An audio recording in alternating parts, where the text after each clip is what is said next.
Well, what's really funny is the place where I'm paused is actually a frame that I had mentioned to Theresa earlier. You can actually see Prim and Katniss in this crowd shot, which I don't think that this same shot was in the first trailer, because I personally don't remember seeing it, but if it was, excuse me.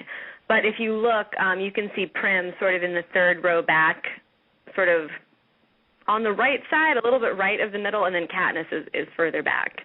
So that's kind of interesting, and this gives you a really great glimpse at what the other kids in District 12 look like. And I remember a lot of people complaining about how many girls had their hair in braids, but you can see here that not every girl has braids in her hair, so hopefully that makes some people feel better. Natalie, what did you think about the first 15 seconds? Well, obviously, it's interesting how they've completely changed up the Mockingjay meaning of the pin and everything, and how, it's something that Katniss offers up to Prim, which I know a lot of our crackpot theories have been that, like, all this rebellion stuff didn't happen as spontaneously as it seemed in the books, that there were underpinnings, and I think it'd be a bit ambitious of them to say that, like, Katniss knew what the Mockingjay meant in the first movie, but I feel like there is at least some sort of vague foreshadowing that maybe they're playing with, or maybe it was just a quick shortcut to, like, but I'd be curious, does that mean that we're going to see any of Madge, or is that part going to be cut? I think she wasn't. Oh, sorry. Yeah, I was just going to say, I think we've known for a while that Madge would not be in it, but I don't think anyone... I guess I missed that part. Okay. Well, I don't think it was ever confirmed, and we certainly did not know how they would manipulate the pin storyline to fit with a lack of Madge. Theresa, were you getting ready to say something? I was just going to say, there is no mention of a character named Madge on IMDb in the listing, and so our assumption was that unless they're going to use, because from what, we can't tell exactly where she gets the pin. I'm not going to talk leaks. I think when we get if people look at the tribute guide and stuff that are coming out tonight, I think they'll probably get a better idea where it's coming from. Mm-hmm. But I think if you, since we don't know exactly where it's coming from, we can't assume that they don't have a character acting like Madge and they're just not naming her. Right. But I would assume that's not the case because I think with and I'm sure Lionsgate has heard the fans discuss Madge, not knowing who Madge is. So I would think if she was actually in the film, they would have said something by now. Just to say, hey, to show her or to show someone that's acting like her. So. Yeah, but didn't we learn last week from Shyla that Madge is actually an executive producer on the film, a.k.a. Suzanne Collins? Oh, we're going back to that, are we? No, let's leave that in the past. We're not. Okay. Someone say something. You know what we can do? We can analyze this shot, and we can find everybody wearing a white dress and pick out who our Madge is. Oh, I like that idea. Ooh, I like that. I actually see a girl who could, well, I guess Madge would be in the back near Katniss, and it's a little hard to see back there. To that end, I love the colors. I'm actually paused on that shot of all the women, and they're all wearing that very, cornflower blue, but it's all very washed out, and I'm going to be really curious when we get to see, the extended scenes of the reaping and then Katniss and Peeta going to the Capitol and how bright and lurid the Capitol is going to be in comparison to this very, washed out district. Well, although there is one person wearing a little bit of red. Oh, my God. I just saw her, you're right. Rebellion. Oh, yeah.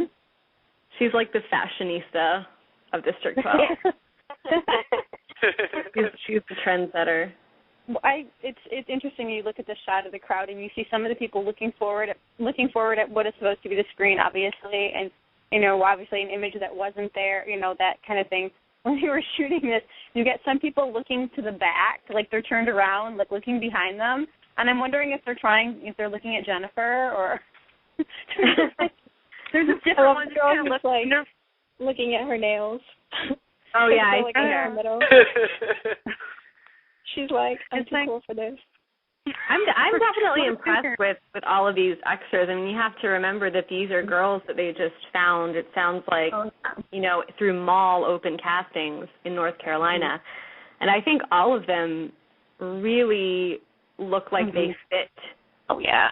12. And I mean, I don't mean to insult them by saying that, but they absolutely, with, the hairstyling and the costumes, they totally fit in, and the expressions on their faces are perfect. I mean, they look like, they're there for the occasion that they are supposed to be there for.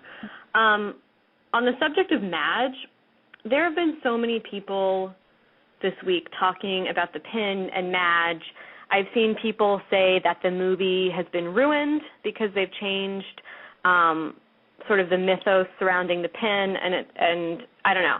I'm personally getting sick of all of that. I understand why people are concerned, because people adore these books and they want to see every detail of each book captured on screen. But with Madge, I think something that people need to realize is that films work very differently from books. In books, it's really easy to introduce a character, on one page and have that character not reappear, for another 500 pages or more. And on film, that's really hard to do, and you have to remember that there will be a ton of people seeing these movies who unfortunately have not read the books. And it can become confusing when you see a character pop up for a couple seconds to give another character a pin, and then that character just disappears entirely. And they were already under a lot of time constraints, and I personally understand why they cut Madge.